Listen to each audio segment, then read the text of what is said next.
강원도 정선 하이원 스키장입니다. 이곳에서 2024 강원 동계 청소년 올림픽 가장 역동적인 경기가 펼쳐집니다. 알파인 스키와 모굴이죠. 정선은 정말 역동적인 곳입니다. 우리나라 70년대 고도 성장의 발판이 된 곳인데요. 그때 이곳 사북에서는 비도 검은 비가 내리고 광부들 눈에는 검은 눈물이 흐른다고 할 정도로 탄광의 도시였습니다. 그런데 이제 이렇게 정반대 색깔인 흰색 설원에서 올림픽이 펼쳐진다고 하니까 정말 참으로 멋진 일이겠죠. 옛말에 정선에서는 하늘을 볼 수 없다라고 했답니다. 그만큼 태산 줄령들로 둘러싸여 있다는 곳인데요. 정말 천혜의 보고입니다. 근데 또 그만큼 이곳은 오지이기도 했습니다. 역사학자들은 이런 말을 합니다. 역사는 꼭 중심에서만 꽃피지 않는다. 그렇습니다. 이곳 정선에도 정말 수많은 역사 이야기들이 꽃피고 있는데요. 자, 그 정선이 알고 있는 역사 이야기, 유물, 유적들, 그 흔적들을 이제부터 따라가 봅니다.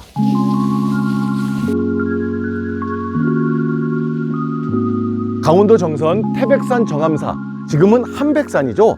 우리나라에서 부처님의 진신사리를 모신 5대 정멸보궁 중에 한 곳입니다. 이곳 정암사에서는요, 꼭 봐야 될 게 두 가지가 있습니다. 하나는 천연기념물이고요, 또 하나는 정멸보궁, 그 유명한 수만호탑입니다.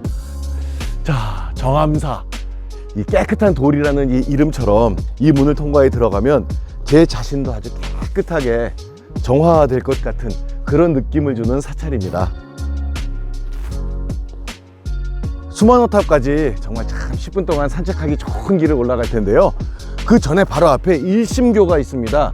일심교, 여기서 봐야 될 게 바로 그 천연기념물입니다. 이 물이 정말 깨끗하다고 그러고요, 여름에도 아주 시원하다고 합니다. 그래서 사는 것이 열목어, 눈이 붉어서 열목어인데요, 아주 청정지역에서만 산다죠. 근데 그동안 우리나라에서 곳곳에 많이 발견되다가 요즘은 이 정암사에 있는 여기서만 발견된다고 그럽니다.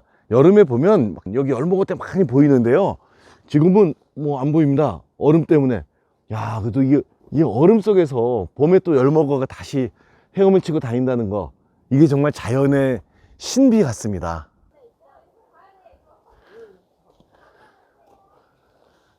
야, 수만호탑 멋있죠? 정암사 수만호탑입니다. 이 만호석으로 만든 탑인데요, 만호석이 보석이라고 합니다. 그러니까 이게 이제 보석탑인데요, 실제 재질은 만호석은 아니라고 합니다. 정암사는 신라 선덕여왕 때 636년에 자장율사가 당나라로 유학을 갔다 돌아오면서 그 부처님 진신사리를 얻어서 창건한 사찰이고요. 바로 여기가 이제 그 정멸보궁에서 바라보이는 그 부처님인 거죠. 만호석으로 만들어서 수만호탑입니다. 왜 앞에 숫자가 붙었냐면 이 돌들이 여기까지 올 때 용왕님이 도와주셔서 수만호탑이라고 이름을 붙였다고 합니다. 수만호, 그러니까 꼭 진짜 인도 산스크리트어 같지 않습니까? 그리고요, 요 탑은 벽돌을 쌓은 게 아니라 벽돌처럼 다 깎아서 올려서 모전석탑, 전탑인 벽돌탑을 모방했다. 그래서 모전석탑이라고 하는데 정말 그 정성이 지극하다고 생각이 됩니다. 그런데 특이한 점이 있습니다. 정암사는 신라시대 636년에 조성된 사찰인데 이 탑은 누가 봐도 명백하게 고려시대 탑이라고 합니다. 근데 이게 고려시대 탑인지 어떻게 아느냐? 누구나 한눈에 알아볼 수 있는 방법이 있습니다. 자, 탑 쪽으로 가는데요, 여기 요 아래 봐야 되는데 여기 신발 벗고 들어가는 데거든요. 이 한겨울에 아이고 마시려. 네, 바로 이 탑 아래 여기 지금 연꽃 문양이 있습니다. 요 연꽃 문양이 불국사 석가탑 밑에 있는 연꽃 문양과 비교해보면 금방 아는데, 신라시대 연꽃 문양들은 아주 화려했고요, 고려시대 오면 이렇게 소박해진다고 합니다. 그러니까 이제는 누구나 어딜 가더라도 이 탑 고려시대 거구나, 신라시대 거구나 하는 거를 이제 한눈에 알 수 있는 거 재미가 있겠죠. 아이고 많이 시려. 네, 촬영 원칙은 지켜야죠.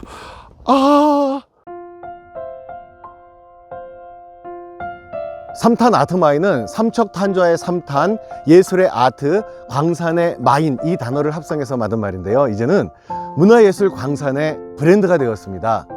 이곳 정선 사북은 예전에 하늘에서도 검은 비가 내리고 광부들 눈에서 검은 눈물이 흐른다고 할 정도로 탄광의 도시였는데요. 바로 우리가 지금 이만큼 잘 살 수 있는 것, 초고속 경제 성장의 원동력이 된 곳입니다. 이곳엔 이렇게 지금 폐광들이 참 많은데 이 폐광을 아주 멋진 문화예술의 공간으로 만들어낸 겁니다.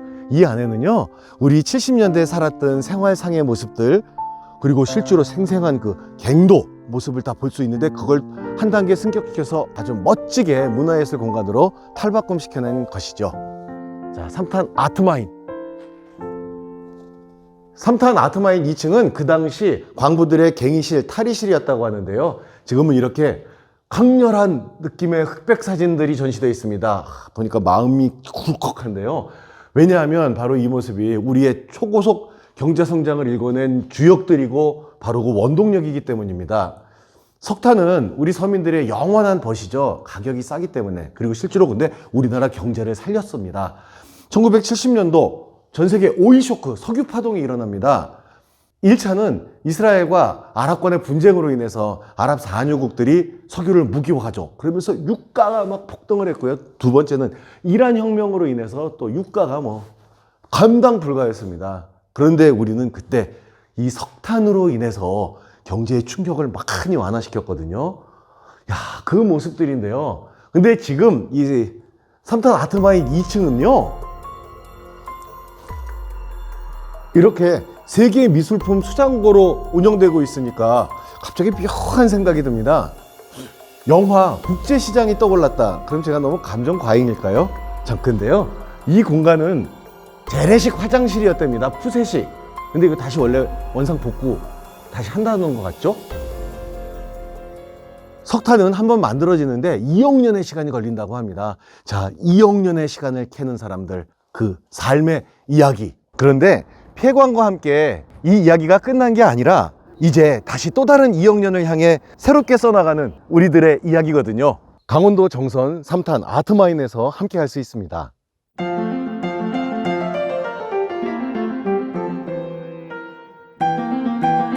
정선 아라리촌입니다. 이곳은 정선읍에 있는 아주 유명한 관광 명소인데요. 여기서 이 강원도의 모든 우리 전통의 가옥의 모습을 다 한눈에 일목요연하게 살펴볼 수가 있습니다. 마치 타임머신을 타고 시간여행을 온 것 같은 그런 느낌이 드는데요. 굴피집입니다. 참나무, 상수리나무 껍질을 벗겨내서 이렇게 지붕을 이었는데요. 참나무, 상수리나무는 보온 효과가 좋고 또 습기를 막아주기 때문에 겨울에 아주 춥고 여름에 비가 많이 오는 그런 환경에 아주 적합한 집의 모습이라고 합니다. 바로 옆으로는 이제 돌집이 보입니다. 네, 말 그대로 지붕을 돌로 인 거예요. 와, 그러니까 요즘 문제가 되는 부실공사, 이런 건 큰일 날 말입니다. 지붕 무게 자체도 못 버틸 거예요. 그래서 얇은 판석을 이렇게 지붕으로 올렸으니까 돌기와라고나 할까요? 아주 특징 있는 강원도의 가옥의 모습이고요. 이제 옆으로 가면 귀틀집입니다. 귀틀집의 특징은 이렇게 통나무를 우물정자 형태로, 그렇죠? 우물정자 형태로 쌓아서 올렸고요. 그 옆을 진흙으로 다 발랐다고 합니다. 그러니까 보온도 좋고요. 이거 요즘 황토방 아닙니까? 진짜 건강에 좋은 집? 그런 느낌이 드는 곳 귀틀집입니다. 그리고 이제 앞에 너와집과 저릅집이 아주 사이좋게 이웃하고 있는데요. 먼저 이 너와집입니다. 너와집은 지붕 위에 저렇게 통나무를 턱하니 올려놓은 게 아주 특징이 있습니다. 특히 이제 강원도는 바람도 강하기 때문에요. 모든 집들 보면 굴피집도 그렇고요. 돌집은 원래 돌이니까 너와집도 그렇고 지붕 위에 다 돌이나 이렇게 무거운 걸 얹어놨는데요. 여기는 이 통나무를 얹어놓은 게 특징인 너와집. 자, 이제 옆집 구경을 가볼까요? 옆집은 저릅집, 겨릅집입니다. 자, 옆에 있는 저릅집 집 구경 왔습니다. 저릅집은 대마 껍질을 벗겨낸 그 줄기로 지붕을 이제 엮은 건데요. 네? 대마라고요? 에이, 대마. 그런데 저 저릅 대궁이가 그렇게 단열 효과가 좋다고 합니다. 그래서 이 집은 겨울에 따뜻하고 여름에 시원한 집이라고 합니다. 대마라, 대마. 그리고 바로 옆에 저도 이번에 처음 본 겁니다. 아주 특이한 게 있는데요. 통방아와 물레방아가 한눈에 보입니다. 이 통방아라는 건 사실 저도 이번에 처음 봤습니다. 저희들 눈엔 아주 익숙하고 정겨운 건 이 물레방아죠. 예전 사극이나 이런 데 워낙 항상 등장하는 곳이 물레방아예요. 근데 혹시 저 물레방앗간 보면서 씩 웃으시는 분들 솔직해져야죠. 에로 사극이라고 그러죠. 예전에 뭐 뽕 이런 거 그런 거 많이 보신 분이 확실합니다. 틀림없습니다. 물레방앗간. 근데 왜 이렇게 물레방앗간이 예전엔 사건 사고의 현장이었을까요? 글쎄요.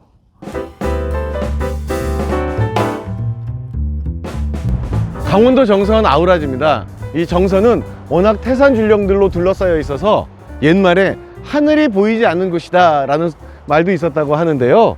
그 정도로 아주 깊은 곳이어서 심지어는 귀양, 유배 생활도 이쪽으로는 많이 보내지 않았을 정도라고 합니다.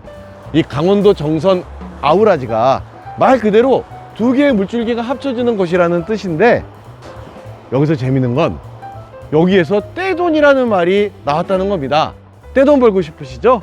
네, 떼돈은 조선 고종 흥선대원군의 경복궁 중건과 정말 깊은 연관을 갖고 있다고 하는데요.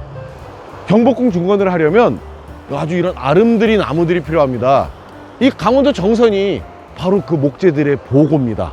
근데 그때 당시에 이 목재들을 베어서 수레로 실어 나르고 배에다가 실어 나른 게 아니라 목재 자체를 묶어서 뗏목을 만들어서 한양으로 갔다고 합니다. 바로 정선 아우라지 이곳이 뗏목이 출발하는 그 장소였다고 합니다. 그때 이곳을 출발한 뗏목이 조양강을 지나 저쪽 영월 동강을 거쳐서 남한강으로 가서 한양까지 가는데 일주일이 걸렸다고 합니다. 그때 이제 그 떼꾼들인데요. 이 뗏목꾼들이 워낙 이게 극한 직업이어서 일 떠나기 직전에 먹었던 밥을 저승사자밥이라고 불렀다고 하니까 진짜 극한 직업이었던 건 확실합니다. 그리고 이제 한양에 도착을 하면 거기서 이 나무를 풀어서 목재를 파는데 그때 진짜 엄청난 거금을 손에 쥘 수 있었다고 합니다. 그래서 유래된 말이 떼돈이라고 합니다. 자, 우리 다 떼돌 보고 싶잖아요. 자, 그럼 이 영상 보시는 모든 분들 정말 부자 되세요. 부자요. 너무 반갑습니다. 네, 반갑습니다. 예. 꼭 구독해 주셔야 돼요, 오늘. 하신 지 오래되셨어요? 아, 예, 감사합니다.